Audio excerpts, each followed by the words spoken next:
Hey guys, welcome to Voc Rehab Bootcamp. I'm Nick the Vet. Alright, this video is 3 steps to entitlement guaranteed.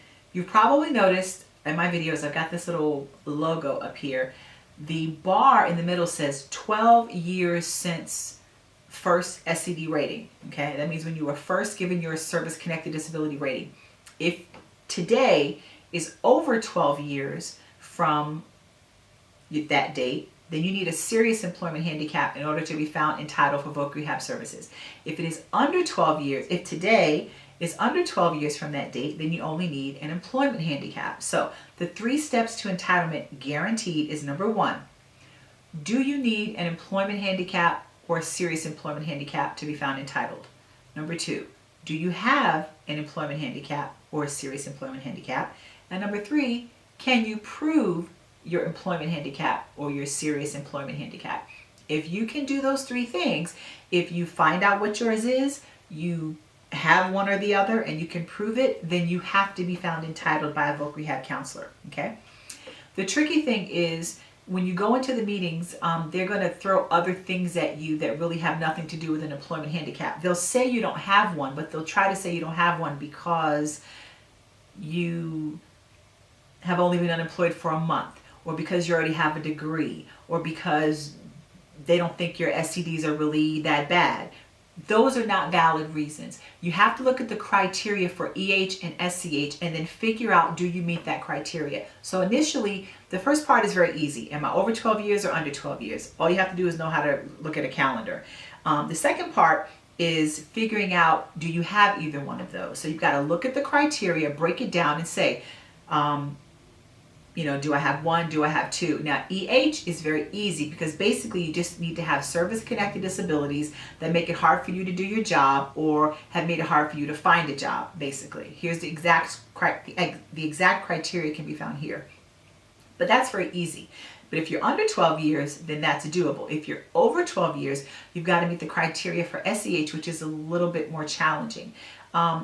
I don't really find it challenging. It's just that the counselor seems to be able to find more reasons to pretend you don't have an SEH when you're trying to meet the 9 criteria. So basically what you do is you look at each item and you break it down and you say, okay, number 1, number of disabling conditions. Now let's say you only have 1, but it's PTSD. That's a pretty big one. So you can argue that because of your PTSD, you can't be an ER nurse because it stresses you out. You need to be a nurse administrator, or whatever, something up higher, so you need a master's degree in order to get a job like that. The second one is severity of disabling conditions. Now let's say you've got tinnitus at 10%. That's not really that disabling, but let's say you've got 6 things. I've got flat feet, I've got 90% tinnitus, I've got PTSD, I've got a TBI. Yeah, you should be able to argue that because of the number of conditions that you meet that criteria, okay? The next one is existence of neuropsychiatric conditions. So TBIs, depression, insomnia, apnea, things along those lines. So if you've got those, then you meet that criteria. Okay, deficiencies in education. So if you have no bachelor's or associates, then you're golden. Obviously, you need a degree to really move forward in any area of employment outside of wherever you are, unless you want to do something, manual labor or, blue collar work. You don't really have to have a degree for that. But if you're in Voc Rehab, you probably are trying to get out of work like that because it's probably, backbreaking. If you want to be a doctor, obviously you need a doctorate. If you want to be a psychologist, you need at least a master's. If you have a bachelor's but you can't find work in that field that your bachelor's is in or that you're working in, you need another degree. So you have to be able to sell that and explain that. The next criteria is negative attitudes towards the disabled. If you have a counselor or therapist that you've been talking with and you've expressed that I feel like I can't really find work because I've got PTSD, because I've got a TBI, because I've got Tourette syndrome or whatever, what that means is you feel like there are negative attitudes towards you for being disabled or a minority or whatever the case is, and that is causing a hindrance to you. And that's a valid issue that is documented. So you need to write that down. If you don't have counseling records to prove it, or you don't have a counselor who will write that letter for you, just write it yourself and present it. The next one is long or substantial periods of unemployment. That's self-explanatory. But if you've also had one job every 6 months, you can't keep a job, you keep getting fired, you can't get past the probationary period. That's all included in that criteria, and you would meet it.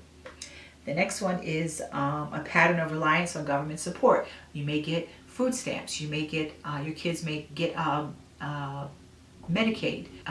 You may have relied on unemployment for half, every 6 months you lose your job because you're stressed out from PTSD and you're on unemployment. You may have to call the Salvation Army every winter to help you pay your heating bill. All those things that's reliance on government assistance. And the last one is withdrawal from society. That's also self-explanatory.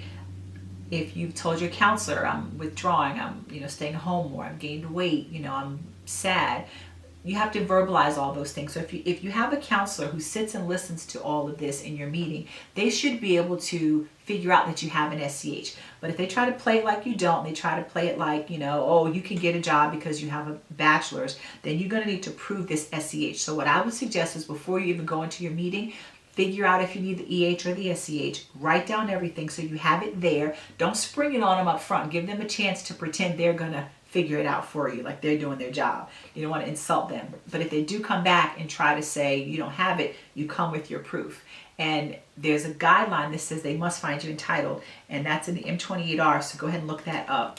It states that if the VRC determines that a significant vocational impairment and an SEH exists, the VRC must find the veteran entitled to a program of VRNE services and provide assistance consistent with additional VRNE benefits available to the veteran with an SEH. What that means is if they determine you have an SEH, whether they determine it or you prove it to them, they must find you entitled. Not only must they find you entitled, but they must give you additional benefits for veterans who have SEHs. And again, an SEH does not mean you're seriously handicapped or that you have a severe handicap. It's a serious employment handicap made up of these 9 points, okay? Go in there with your information, equipped, your knowledge, knowing you have an EH or an SEH, and if you have to prove it, be prepared to prove it, and you should be able to be entitled, I guarantee. Thanks for watching. I'm Nick the Vet.